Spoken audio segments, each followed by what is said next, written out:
Today's NBC4 News at 11. Now at 11, new word of amplified immigration action in Los Angeles in the days and weeks to come. And tonight, the threat of extra enforcement meets the pushback of protests across the city.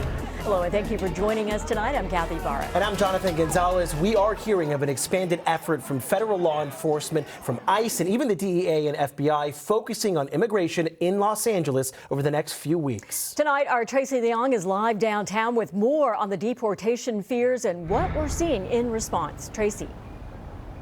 Yeah, Kathy and Jonathan, we were out here last weekend when thousands took to the streets, even the freeway here in downtown LA. Well, today's protests were much smaller. They're sending a very clear message. They will not stop until Trump reverses his immigration orders.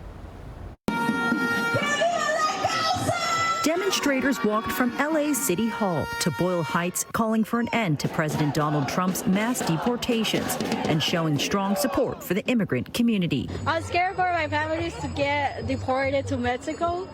Several hundred participated, carrying flags from Mexico, El Salvador, and Central and South American countries, and signs denouncing the president's immigration policies. And I'm very happy to see that the movement is just growing on all fronts to say, wait a minute, there's another way to do this, and there's another way to do it right with due process and with humanity. Alma Rosa Nieto has been practicing immigration law for more than 40 years and has never seen this level of fear that goes beyond those who are undocumented.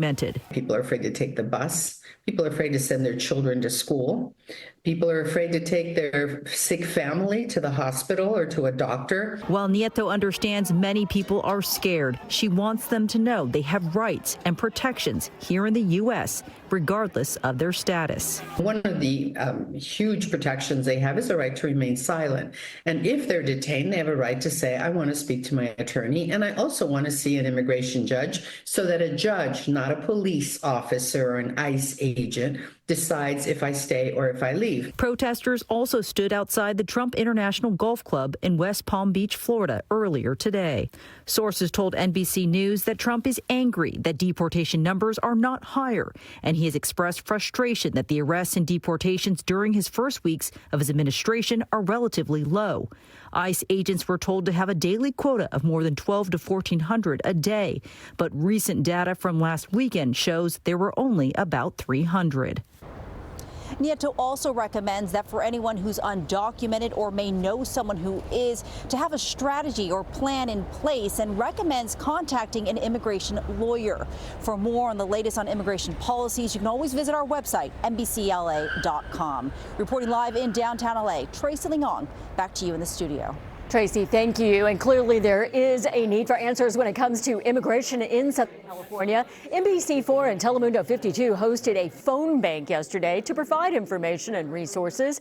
Over the course of an hour and a half, we received nearly 8,000 calls. Our team of legal experts was able to take about 600 of those calls.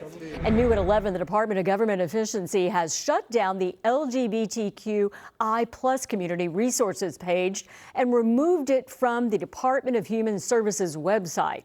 Billionaire Elon Musk is guiding the agency with the goal of cutting government waste and slashing federal regulations. So far, he's vowed to take aim at many arms of the government, from USAID to the Department of Education. We are still working to learn what this latest development means and the possible impact. Now to the latest steps in LA County's wildfire recovery, as we saw action again today pushing back against one of the EPA's hazardous waste processing sites. Now, there are 4 temporary sites to package and dispose of toxic wildfire debris. We want to show them here on a map for you. The Palisades debris sites are marked over there in the red side at the parking lot of the Will Rogers State Beach and off PCH at Topanga. And the Eaton fire debris sites are in the yellow right there. A new one at Farnsworth Park and Altitude.